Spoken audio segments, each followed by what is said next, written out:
주시기 바랍니다. 위원장님, 제가 의사진행 발언 잠깐 하고 예. 하겠습니다.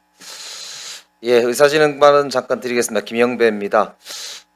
저는 우리가 국정조사 자리에서 발언을 하면서 큰 상관이 없는 우리 동료 의원, 이 자리에 안 계신 동료 의원의 이름을 거론하면서 마치 큰 문제가 있는 것처럼 이렇게 이야기하는 것은 굉장한 저는 오해를 불러올 수 있는 행위라고 생각합니다. 그래서 위원장님께 말씀을 좀 드리고 싶습니다. 아까 우리 존경한 주진우 의원께서 우리 동료 의원 이름을 거론을 하면서 위원장하고 부적절한 통화를 했다는 식으로 말씀을 하셨는데, 막상 부적절한 내용이 실제로 어떻게 부적절한지, 그게 무슨 얼마나 대단한 무슨 법적 책임을 져야 되는 일인지에 대해서는 제대로 지금 말씀을 못 하시고 큰 문제가 있는 것처럼 지금 이야기를 하셨어요. 이런 식으로 하면은 우리도 이 누구 사람 이름을 막 이렇게 거명을 못해서 안 하는 게 아니지 않습니까? 그러니까 이거는 위원장께서 좀 적절하게 조치를 좀 해주시길 부탁을 좀 드리겠습니다. 특히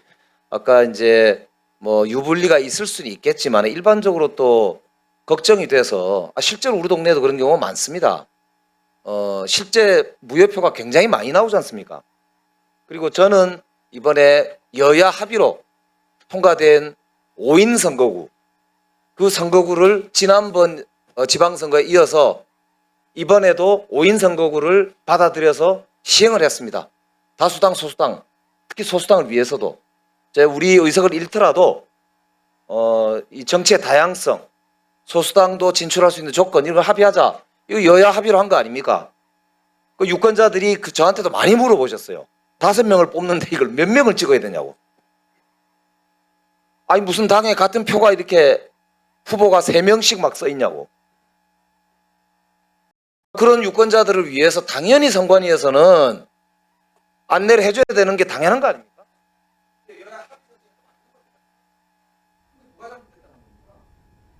마치 문제가 있는 것처럼 동료 의원에 대해서 그렇게 실명을 거론하면서 이렇게 하는 거는 저는 대단히 힘들다고 생각합니다. 위원장님, 앞으로 우리가 국정조사를 원활하게 진행하기 위해서라도 이런 조치가 좀 필요하다 생각합니다.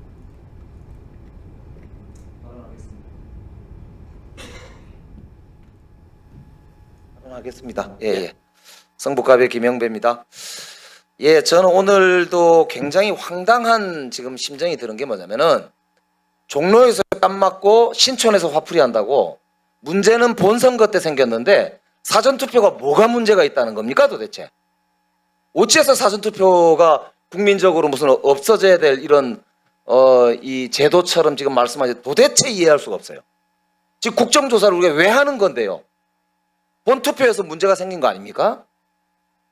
그걸 가지고 사전투표를 끌어들여가지고 무슨 사전투표가 가지고 있는 순기능, 역기능에 대해서 좀 차분하게 토론하는 것도 아니고, 이런 식으로 정치하면 안 된다. 국민들 호도하는 거다 이렇게 생각합니다.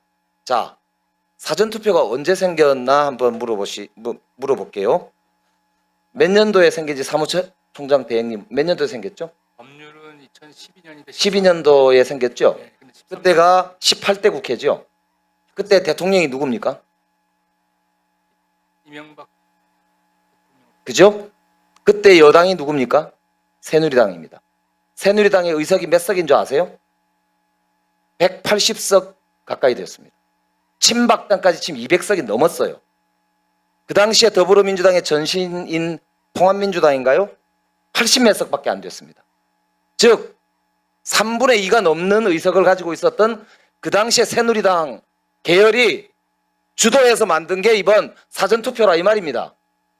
그게 첫 번째 언제 집행이 됐냐? 2013년도 보궐선거 때 적용이 됐고, 2014년도 제가 2번째 성북구청장 출마할 때 그때 적용이 됐어요. 본격적으로. 그때 이후로 지금까지 온 겁니다. 본인들이 만들어 놓은 제도를 가지고 본인들이 그럼 본인들 반성부터 해야지. 이게 제도 잘못 만든 게 바로 우리라고. 저는 도대체 알 수가 없어요. 자, 그 사전투표를 없앨 거면 그럼 국민들한테 투표에 접근할 수 있는 다른 경로를 제시해야 되잖아요. 우리나라 이제에서 많이 익숙한 게 미국 아닙니까? 미국 우편 투표하죠. 총장, 그죠? 우편 투표 기간이 며칠입니까? 상당히 길게 주는 걸로 알고 있습니다. 그죠? 심지어는 개표하고 있는 와중에도 계속 오죠. 그렇습니다. 개표 끝나고도 우편 투표가 오죠. 그렇습니다.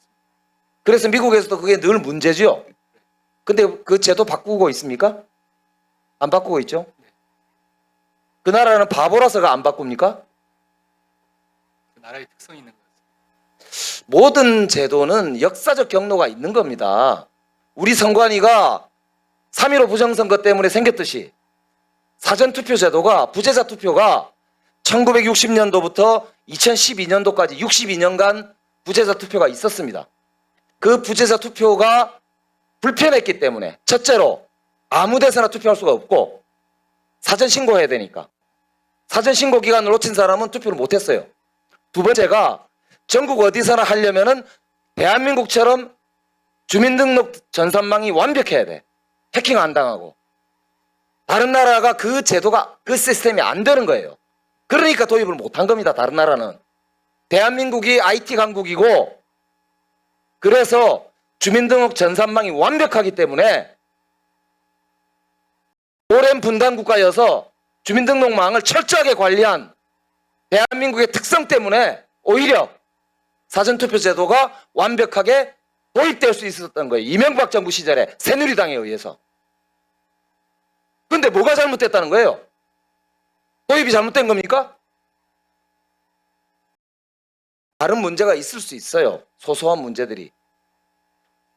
문제가 있다고 닭을 죽입니까? 칠 생각을 해야지. 뭐가 잘못됐는지를 구체적으로 이야기하지도 않고.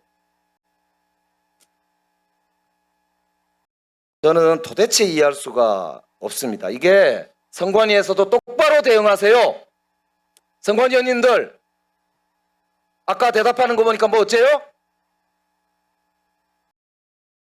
애매하게 이야기하시던데 나중에 다 청문회 할 때 두고 봅시다. 아까 답변하신 분들 하나하나 토론해 봅시다. 어떻게 되는지. 국민들 호도하지 마세요. 장난칩니까 지금? 기본적으로 자기 직무에 대해서 자부심이 있어야 될 거 아니에요? 부끄럽지 않습니까? 왜 중앙선관위로 있는 거예요?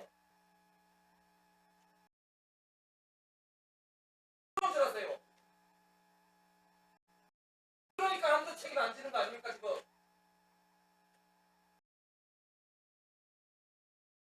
수고하셨습니다. 아니